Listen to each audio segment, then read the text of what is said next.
this segment, we're going to show you a safe and proper way to start STIHL handheld and backpack blowers.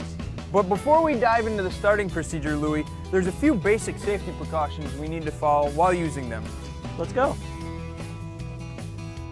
First, remember to always fuel your machine outside in a well-ventilated area and wipe off any fuel that might have spilled before starting your machine. And also make sure that fuel cap is tight. Always start your gasoline-powered tools a minimum of 10 feet away from where you fuel the machine. Notice that Casey has all his protective equipment on. He has his boots, gloves, glasses, and hearing protection. As much as I enjoy working with Casey, he and all other bystanders and pets should be at least 50 feet away while I'm using my blower to reduce the risk of eye or other injuries from thrown objects or debris. For starting any blower, you should always place it securely on a level, dust-free surface, like this grassy area. So let's get started, Louis. First, we'll cover the proper way to hold your blower when starting it. Starting a handheld blower, make sure you have firm footing.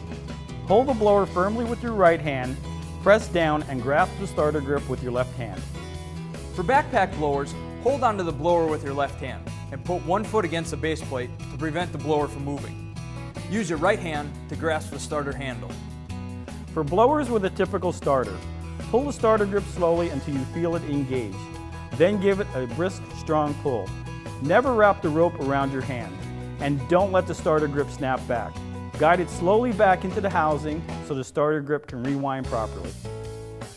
Now it's going to be very important to identify what types of controls you have on your blower before going any further. There are several versions or combinations of controls, depending upon which blower you have.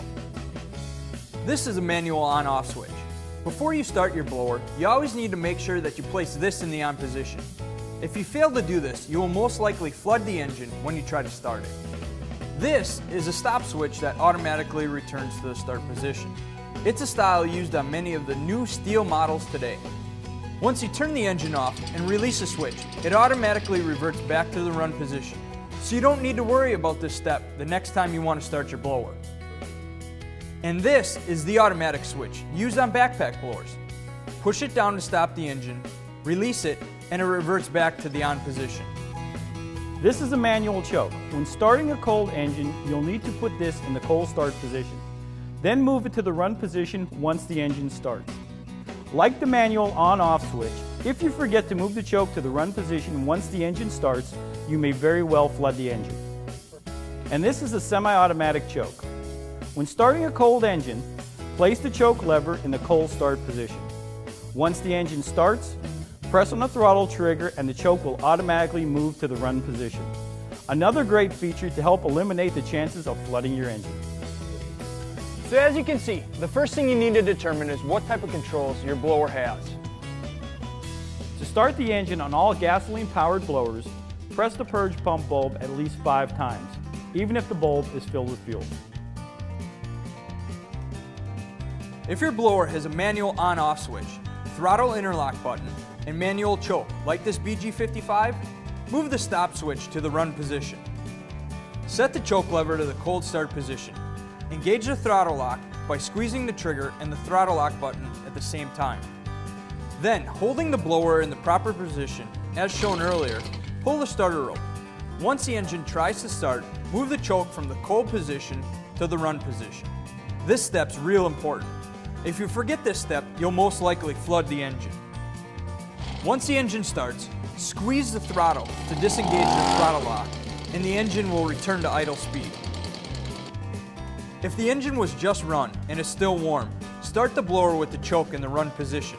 To stop the engine, simply move the stop switch to the off position. Most of the newer STIHL blower models, like the BR200 and BG66, have the semi-automatic choke and on-off switch that automatically returns to the on position once the engine is turned off. For the semi-automatic choke, move the lever to the cold start position if the engine is cold. Once the engine starts, flip the throttle trigger and the choke will automatically move to the run position. If the engine was just run and is still warm, leave the choke in the run position to start the engine. The BR200 has the same semi-automatic features that we just showed you. Unlike the handheld blowers, there are 2 additional simple steps you must go through with the backpack blowers. With the engine stopped and before starting, Check the air intake between the back plate and the power head of the blower for any blockages and clean if necessary. Also, you may need to adjust the carrying harness to suit your size before starting the work. So there you have it, whatever your preference, handheld or backpack blowers. Now you're educated on the starting procedure of your STIHL product. So go ahead, get that yard cleaned up. This is Casey Kralovitz. Louis Casarella. See you next time.